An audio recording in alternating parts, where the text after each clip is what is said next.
Good morning बच्चों। आज हम डिस्कस करेंगे एलिमेंट्स एंड कंपाउंड। एलिमेंट्स क्या होता है और कंपाउंड क्या होता है। क्लियर? लास्ट टाइम हमने डिस्कस किया था classification of matter on the basis of chemical composition, और मेनली हमने क्या डिस्कस किया था, pure substance and impure substance हमने पढ़े थे। मीन्स इम्प्योर सब्सटेंस मीन्स क्या, मिक्सचर। क्लियर? और अभी हम डिस्कस करने वाले हैं प्योर सब्सटेंस को। हमने आपको बताया था, लास्ट टाइम बताया था कि प्योर सब्सटेंस को दो कैटेगरी में डिवाइड किया जा सकता है, या तो एलिमेंट्स और या तो फिर कंपाउंड। क्लियर है? तो ओवरऑल कहा जाए तो क्लासिफिकेशन ऑफ मैटर भी चल रहा है हमारा, और एलिमेंट्स और कंपाउंड हमें मेनली डिस्कस करना है। क्लियर है ना?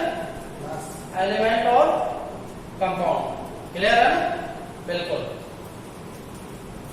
तो एलिमेंट्स क्या होते हैं और कंपाउंड क्या होते हैं। देखो, प्रेडिक्टेबल, मॉडर्न प्रेडिक्टेबल और मेंडलीव्स प्रेडिक्टेबल। तो आपने देखा होगा उसमें जितने भी सिंबल प्रेजेंट है वो सारे के सारे सिंबल किसको रिप्रेजेंट करते हैं, किसके सिंबल है, एलिमेंट्स के ही सिंबल है, एलिमेंट्स के ही सिंबल है। तो एलिमेंट्स क्या होता है, ठीक है ना? यहां पे हम डिस्कस करने वाले हैं एलिमेंट्स के बारे में। एलिमेंट्स क्या होता है, क्या होता है? एलिमेंट्स इज ए, या उससे पहले थोड़ा इंट्रोडक्शन हम दें आपको कि कोई भी सब्सटेंस है, सब्सटेंस तो आप समझ गए होंगे। देखो, मैटर क्या होता है, कोई भी मटेरियल है, और मटेरियल को हम किसका नाम दे रहे हैं, सब्सटेंस को। तो कोई भी सब्सटेंस है, कोई भी सब्सटेंस है, उसका अपना कोई ना कोई फंडामेंटल पार्टिकल होता है। कोई ना कोई अपना क्या होता है, फंडामेंटल पार्टिकल। फंडामेंटल पार्टिकल का मतलब है कि वो सब्सटेंस किसी ना किसी छोटी यूनिट से मिलकर बना हुआ, कलेक्शन ऑफ यूनिट से मिलकर बना हुआ, और वो यूनिट हर एक सब्सटेंस के लिए क्या होती है, अलग अलग। क्या होती है, अलग अलग। तो वैसे ही जो एलिमेंट्स है, तो एलिमेंट भी किसी ना किसी फंडामेंटल पार्टिकल या पार्टिकल से मिलकर बना, और वो पार्टिकल कौन है यहाँ पे, एटम। वो पार्टिकल क्या है, एटम। क्लियर है ना? एलिमेंट्स की संख्या काफी है। प्रेडिक्टेबल में, मॉडर्न प्रेडिक्टेबल में जितने भी एलिमेंट्स दिखाई देते हैं उनका हर एक का अपना फंडामेंटल पार्टिकल्स क्या है, अलग अलग। हर एक का फंडामेंटल पार्टिकल अलग अलग है। सोडियम एलिमेंट की बात करें तो उसका फंडामेंटल पार्टिकल क्या हुआ, सोडियम एटम हुआ। हाइड्रोजन एलिमेंट्स की बात करें तो हाइड्रोजन एलिमेंट का फंडामेंटल पार्टिकल क्या हुआ, हाइड्रोजन एटम हुआ। क्लियर? ऐसा तो नहीं हो सकता कि आयरन का एलिमेंट है और उसका फंडामेंटल पार्टिकल सोडियम है, ऐसा तो पॉसिबल नहीं है। क्लियर है ना? इसी को हम आगे फर्दर डिस्कस करेंगे। तो अभी देखते हैं एलिमेंट्स क्या होता है। एलिमेंट क्या है, एलिमेंट एक प्योर सब्सटेंस है। Element is a pure substance which contain only one kind of atoms। Clear है ना? वन काइंड ऑफ एटम्स या वन काइंड ऑफ पार्टिकल, और वो पार्टिकल कौन है, एटम।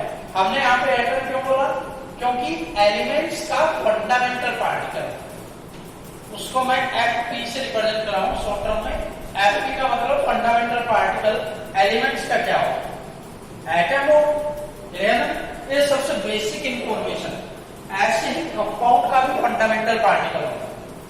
ऐसे ही कंपाउंड का भी क्या होता है, फंडामेंटल पार्टिकल। और वो फंडामेंटल पार्टिकल क्या होता है, मॉलिक्यूल। मीन्स एक कलेक्शन ऑफ मॉलिक्यूल्स क्या कहलाता है, आपका कंपाउंड कहलाता है।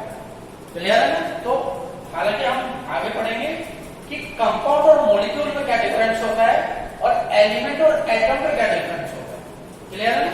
कई बच्चों को इसी में दिक्कत रहता है कि एटम क्या होता है और एलिमेंट क्या होता है। कई बार बच्चे एटम और एलिमेंट को एक ही चीज समझ बैठते हैं, और वैसे मॉलिक्यूल को भी क्या समझ बैठते हैं, कि मॉलिक्यूल ही कंपाउंड होता है, मतलब मॉलिक्यूल और कंपाउंड में कोई डिफरेंस नहीं होता, ये पॉइंट क्लियर है। वैसे ही एटम और एलिमेंट में कोई डिफरेंस नहीं है, ऐसा समझते हैं, लेकिन ऐसा नहीं है। बेसिकली अगर देखा जाए, अच्छी तरह अगर सोचा जाए, एटम्स और एलिमेंट में देखा जाए तो बहुत डिफरेंस है। कैसे? एटम फंडामेंटल पार्टिकल किसका? एलिमेंट का। एटम से मिलके कौन बना है? एलिमेंट्स बना है, क्लियर है। और क्या बता सकते हैं आप एलिमेंट्स के बारे में?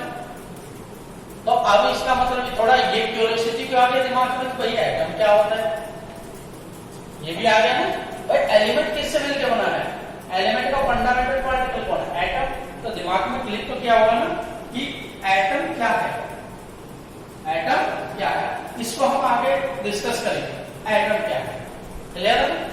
अभी हम पहले डिस्कस करेंगे एलिमेंट के बारे में। तो एलिमेंट क्या है अभी आपको पता लगा सर, उसके पास एक ही टाइप का एटम क्या होगा? प्रेजेंट होगा। और क्या हो सकता है बोलो?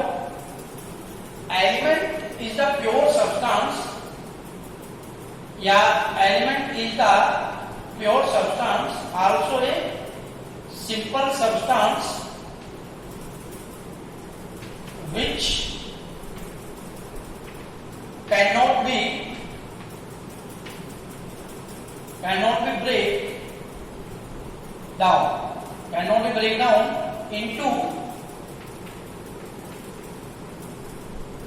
into smaller and simpler particle, clear है। इसका छोटे हिस्से और नहीं किए जा सकते एलिमेंट्स के, क्लियर है भाई आप चाहे फिजिकल मेथड लगा लो कोई भी, या फिर केमिकल मेथड लगा लो कोई भी, इसी के तरफ पॉसिबल नहीं है, क्लियर है ना। बिल्कुल। और सोचिए जरा, और क्या हो सकता है एलिमेंट्स के बारे में? कि एलिमेंट्स क्या होता है बोलो, कि एलिमेंट्स के बारे में और आप क्या कह सकते हैं? एलिमेंट का ब्रेकडाउन पॉसिबल नहीं है, और जो एलिमेंट है, और जो एलिमेंट आपका उसका फंडामेंटल पार्टिकल कौन है? एटम। तो एटम के बारे में अब हम आपको थोड़ा इंफॉर्मेशन दे देते हैं कि एटम क्या होता है। एटम को डिस्कस करने के लिए बहुत सारी थ्योरी आती है। डाल्टन थ्योरी आती है, सबसे पहले डाल्टन एटॉमिक थ्योरी आता है। सबसे पहले आया था कौन सा? डाल्टन एटॉमिक थ्योरी, ठीक है ना, डाल्टन एटॉमिक थ्योरी। उसके बाद आपका आया था थॉम्सन एटॉमिक थ्योरी। उसके बाद आता है कौन सा? रदरफोर्ड। उसके बाद रदरफोर्ड मॉडल आया था, और उसके बाद आता है आपका बॉर्स मॉडल। कौन सा आता है? Bohr's model.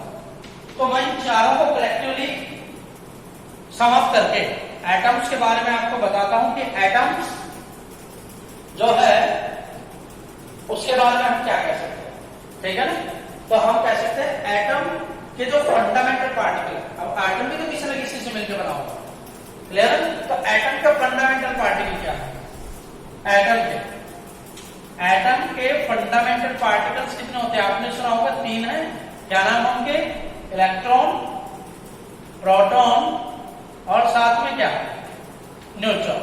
Electron, proton and neutron, clear है। और एटम के पास मेनली 2 पार्ट्स होते हैं। एटम के पास mainly, atom consist mainly 2 parts. कौन कौन से बोलो? एक तो न्यूक्लियर पार्ट, एक तो कौन सा होता है? न्यूक्लियर पार्ट, और दूसरा कौन सा होता है? एक्स्ट्रा न्यूक्लियर पार्ट,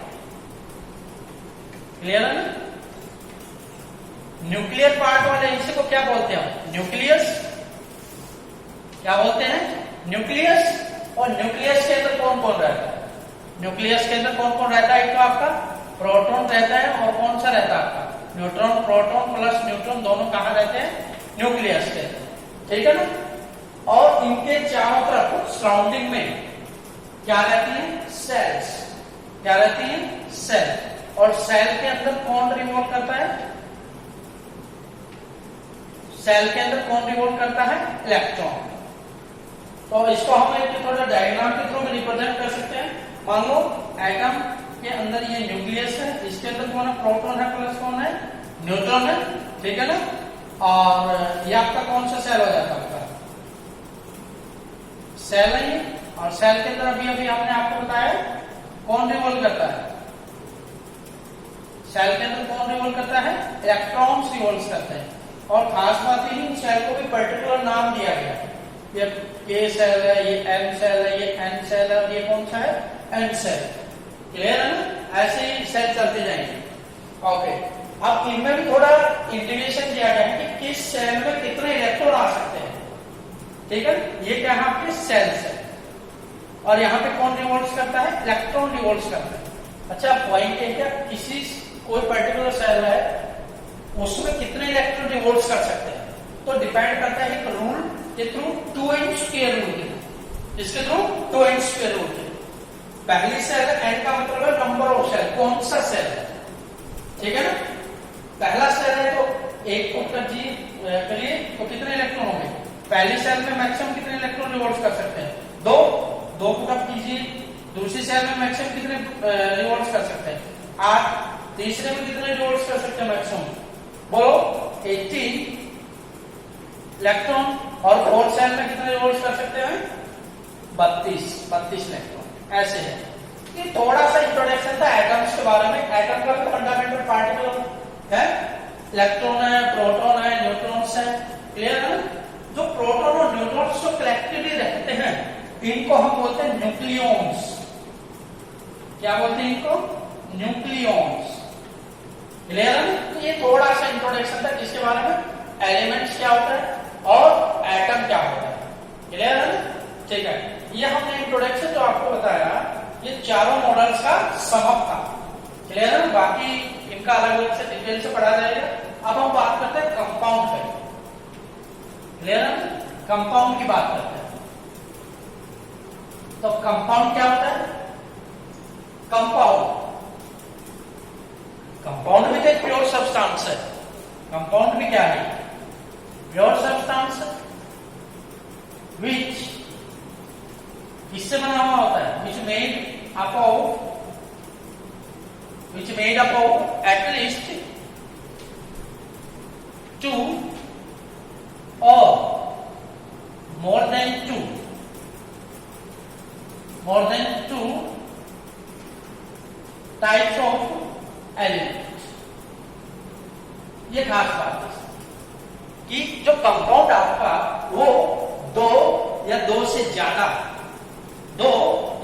ज्यादा एलिमेंट के कॉम्बिनेशन से बनता है। दो या दो से ज्यादा एलिमेंट के कॉम्बिनेशन से बनता है और उसी को हम क्या कहते हैं, कंपाउंड कहते हैं। एग्जाम्पल की अगर हम बात करें कंपाउंड की, तो एग्जाम्पल्स क्या क्या हो गए आपके, वाटर हो गया, HCl हो गया, काफी बहुत सारे, कार्बन डाइऑक्साइड हो गया। क्लियर। एलिमेंट्स के कौन कौन से एग्जाम्पल हो गए, एलिमेंट्स के। हालांकि एलिमेंट को हम फर्दर डिवाइड कर सकते हैं, एलिमेंट को हम 4 हिस्सों में डिवाइड कर सकते हैं फर्दर। कौन कौन से पॉइंट है एलिमेंट के, बोलो। एलिमेंट आपका मेटल भी हो सकता है, क्लियर है ना, नॉन मेटल भी हो सकता है और मेटलॉइड्स भी हो सकता है और गैस भी हो सकता है। एलिमेंटल गैस की बात करें, एलिमेंटल गैस, क्लियर है ना, नोबल गैस बोलते हैं जिसको हम क्या बोलते हैं, नोबल गैस। इनको भी हमें डिटेल से स्टडी करना है, ठीक है ना, इनको भी हमें डिटेल से स्टडी करना है। लेकिन अभी किसका हमारा कंपाउंड क्या होता है, क्लियर है ना, बिल्कुल। तो कंपाउंड क्या होता है, दो डिफरेंट एलिमेंट या दो से ज्यादा डिफरेंट एलिमेंट के कॉम्बिनेशन से हमारा बनता है। और खास बात यह है कि consistent of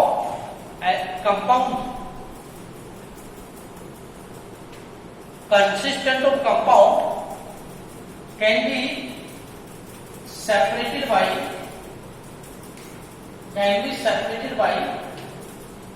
special chemical method। किसी पर्टिकुलर स्पेशल केमिकल मेथड से इनको क्या किया जा सकता है, अलग, ठीक है ना। But can't be by any physical method, physical method से आप इनको अलग नहीं कर सकते, ठीक है ना, फिजिकल मेथड से अलग इनको नहीं कर सकते, क्लियर है ना।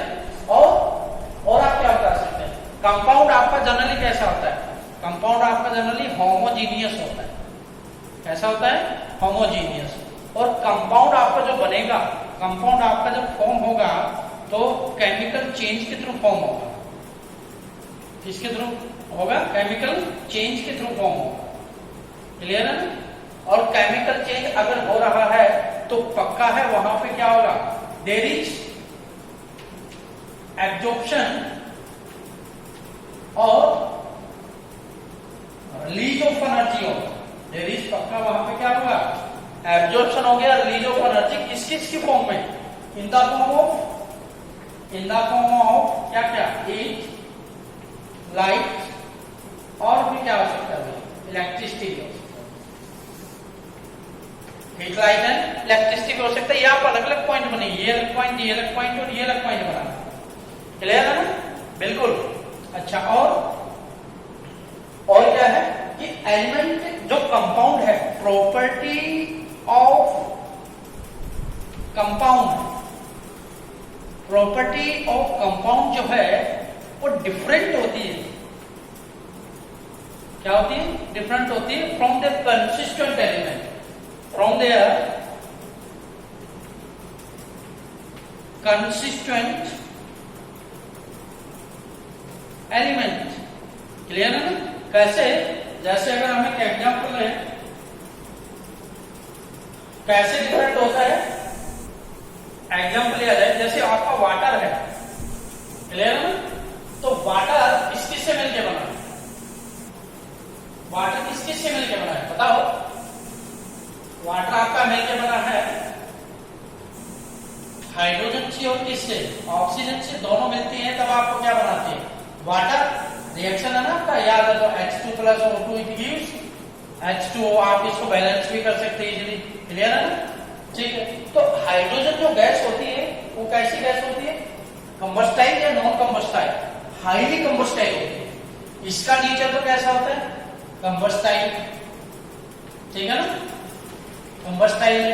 और ये कैसा है, स्पॉटर ऑफ कंबशन है, स्पॉटर ऑफ कंबशन है, बिल्कुल ठीक है।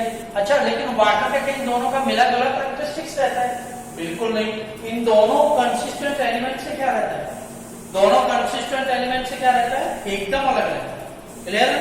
ऐसे ही अगर एक और एग्जांपल आपको बताया जाए, सोडियम क्लोराइड, क्या, सोडियम क्लोराइड, क्या कहेंगे सोडियम क्लोराइड के बाद, सोडियम से किससे मिलकर बना है, क्लोरीन से, क्लियर है ना। तो सोडियम मेटल को वाटर में डालोगे तो it causes fire, it catches fire. और क्लोरीन का इसका कैरेक्टरिस्टिक्स कैसा है, इसको तो वाटर में डिजोल्व किया जाता है ना, ताकि भाई वो क्लियरिटी या सफाई बनी रहे।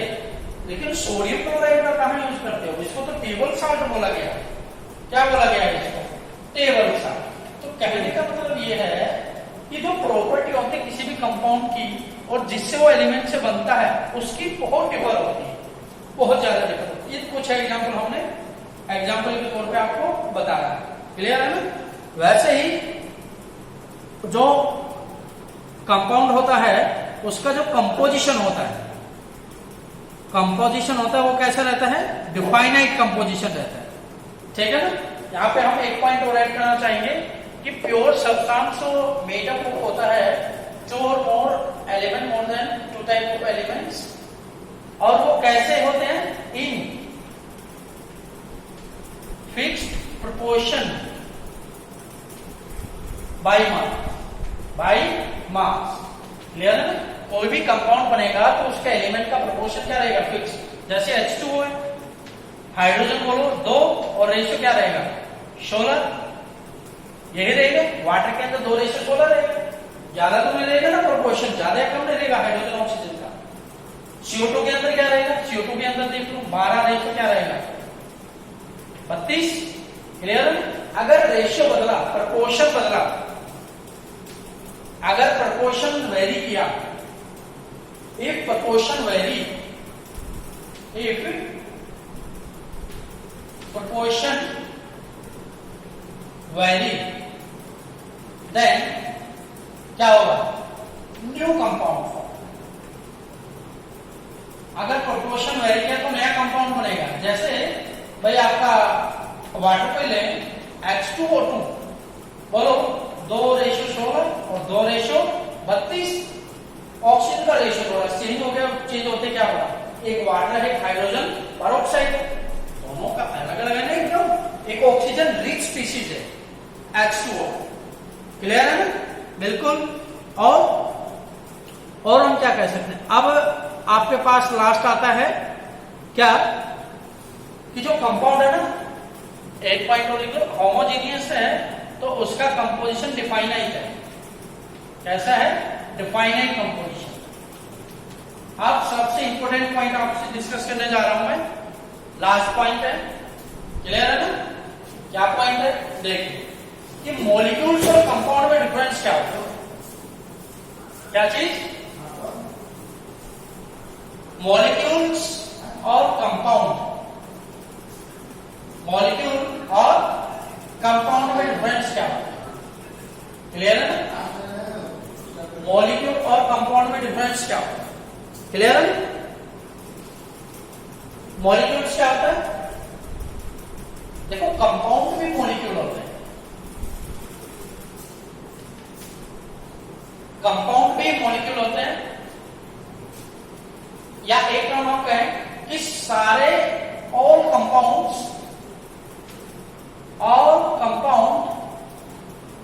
Are molecule. सारे कंपाउंड क्या होते हैं, मॉलिक्यूल होते हैं, but all molecule are not compound. ये टर्म आप अपने दिमाग में बैठा लीजिए, इसी चीज को हम प्रूव करने जा रहे हैं, और इसी में आपको समझ आ जाएगा कि मॉलिक्यूल और कंपाउंड में डिफरेंस क्या होता है, क्लियर है ना, बिल्कुल। मॉलिक्यूल्स क्या होता है, when same type of atoms combine chemically, clear है ना। कंपाउंड क्या होता है, when atoms, when different atom, और वो डिफरेंट एटम हो गए तो ऑटोमेटिक अंडरस्टूड है ना, from different element are combined chemically, ये डिफरेंस। सेम टाइप के एटम्स अगर कंबाइन होंगे तो क्या बनेगा, मॉलिक्यूल बनेगा। उसको हम बोलेंगे, देखो सेम टाइप का एटम है तो इसका मतलब यहाँ पे एलिमेंट्स कितने टाइप के होंगे, एलिमेंट सिर्फ एक टाइप का एलिमेंट होगा। एलिमेंट सिर्फ कितने टाइप का होगा, एक टाइप का। लेकिन यहाँ पे क्या है, डिफरेंट एटम, तो यहाँ पे एलिमेंट कितने टाइप का होगा, एलिमेंट कम से कम ये है मोर देन वन टाइप, एक से ज्यादा टाइप का होगा, एक से ज्यादा टाइप का होगा, क्लियर है ना। और एक से ज्यादा टाइप का एलिमेंट होता है तो किसमें चला जाता है, कंपाउंड, क्योंकि एलिमेंट तो क्या रहता है, एलिमेंट के पास एक ही टाइप के एटम रहता है। अगर मैं एग्जांपल देखो आपके पास O2 है, N2 है, क्लियर है ना, और H2 है, Cl2 है, F2 है, Br2 है, I2 है, क्लियर है ना। ये सब एग्जांपल किसके हैं, मॉलिक्यूल्स। ये सारे के सारे एग्जांपल किसके हैं, मॉलिक्यूल्स के एग्जांपल, क्लियर है ना। एक ही टाइप के एटम है, 2 ऑक्सीजन एटम है, तो एक ही टाइप का एलिमेंट होना, कौन सा एलिमेंट, ऑक्सीजन एलिमेंट। 2 नाइट्रोजन आपस में अटैच है तो 2 नाइट्रोजन एटम आपस में अटैच है, 2 नाइट्रोजन एटम आपस में अटैच है। हालांकि 2 नाइट्रोजन के बीच में ट्रिपल बॉन्ड रहता है, लेकिन एक ही टाइप के तो एलिमेंट अटैच है ना आपस में बॉन्ड के थ्रू। यहाँ पे क्या है, 2 फ्लोरीन एटम आपस में अटैच है, 2 क्लोरीन एटम आपस में अटैच है। कॉमन चीज क्या है, एक ही टाइप का एलिमेंट है, और एक ही टाइप का एलिमेंट होता है, एक ही टाइप का एटम है, तो हमारा किसके लिए रिंग चला जाता है, एलिमेंट्स के अंदर। तो हम कहेंगे ये मॉलिक्यूल से किसके, दीज आर, अगर मॉलिक्यूल्स आपका एक ही टाइप के एटम्स से बने तो हम कहेंगे these are the molecule of elements, उनको हम क्या कहते हैं, वो मॉलिक्यूल्स हैं, किसके हैं, एलिमेंट्स के हैं। क्लियर है ना?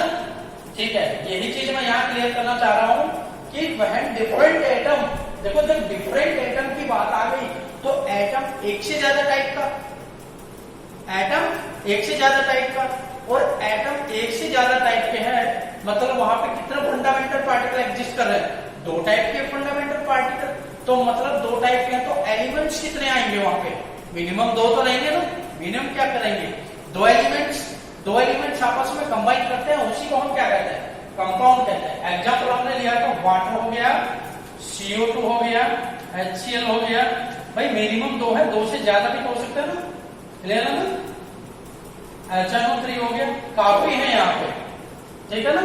हुआ क्या, H2O, O ये ऐसे है, CO2 ऐसे है, जरा सोच के बताओ वाटर जो बना उसमें कितने टाइप के एटम है, कितने टाइप के एटम है, दो टाइप के, एक तो हाइड्रोजन टाइप का एटम है, ये तो एक टाइप का एटम होंगे, और ये कौन सा, दूसरे टाइप का, दो टाइप के एटम है ना, तो मतलब दो एलिमेंट है, और दो एलिमेंट यहाँ पे आपस में कंबाइन करें तो ये हमारा क्या कहलाएगा, क्या कहलाएगा, कंपाउंड, क्या कहलाएगा, कंपाउंड, ठीक है ना। तो आप इसको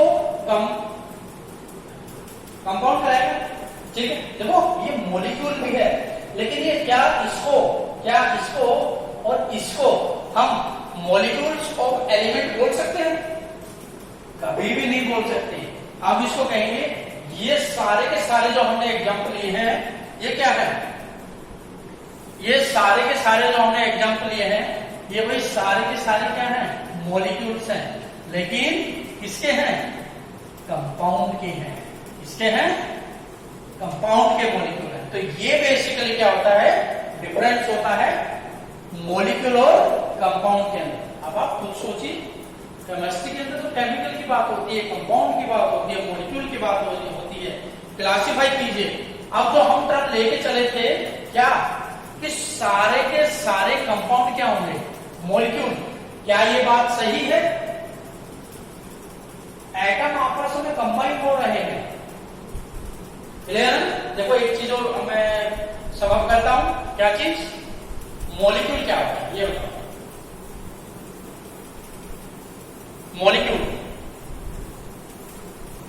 मॉलिक्यूल क्या होता है, देखो व्हेन टू और मोर देन टू एटम्स, ठीक है, टू और मोर देन टू एटम्स। अब खास बात है व्हाट एम आइदर सेम और डिफरेंट, और क्या होता, डिफरेंट क्या होते हैं, आपस में कंबाइन होते हैं, आपस में क्या होता है, कंबाइन होते हैं, तो क्या बनता है, मॉलिक्यूल, ठीक है। लेकिन जब वो सारे के सारे एटम एक ही जैसे हों तो हम उसको क्या कहेंगे, तो हम क्या कहेंगे उसको, मॉलिक्यूल। लेकिन वो डिफरेंट से हो एटम सारे, तो हम उसको क्या कह देंगे, कंपाउंड, क्या कह देंगे हम, कंपाउंड, ठीक है ना। ये मॉलिक्यूल किसके हो जाएंगे, ये मॉलिक्यूल हो जाएंगे एलिमेंट्स के, ठीक है ना, किसके हो जाएंगे, एलिमेंट्स के। तो यही था, तो हम कह सकते हैं कि सारे के सारे जो कंपाउंड होते हैं ना, वो मॉलिक्यूल होते हैं, लेकिन सारे मॉलिक्यूल क्या नहीं होते, सारे मॉलिक्यूल क्या नहीं होते, कंपाउंड नहीं होते। देखो H2 कितने टाइप के एटम्स हैं, एक टाइप का एटम, और कंपाउंड कराने के लिए जरूरी क्या है, कम से कम दो टाइप के एटम वहां पे होने चाहिए, क्लियर है ना, दो से ज्यादा भी एक्टिव हो सकते। ओके, आगे हम डिस्कस करेंगे फिर कि एलिमेंट्स को फर्दर क्लासिफाई किया गया है, metal, non metal, metalloids, gas, इनकी कैरेक्टरिस्टिक्स क्या होती हैं, ये हमें डिस्कस करना है। तब तक के लिए आप जो पढ़ाए वो रिवाइज कीजिए। Thank you.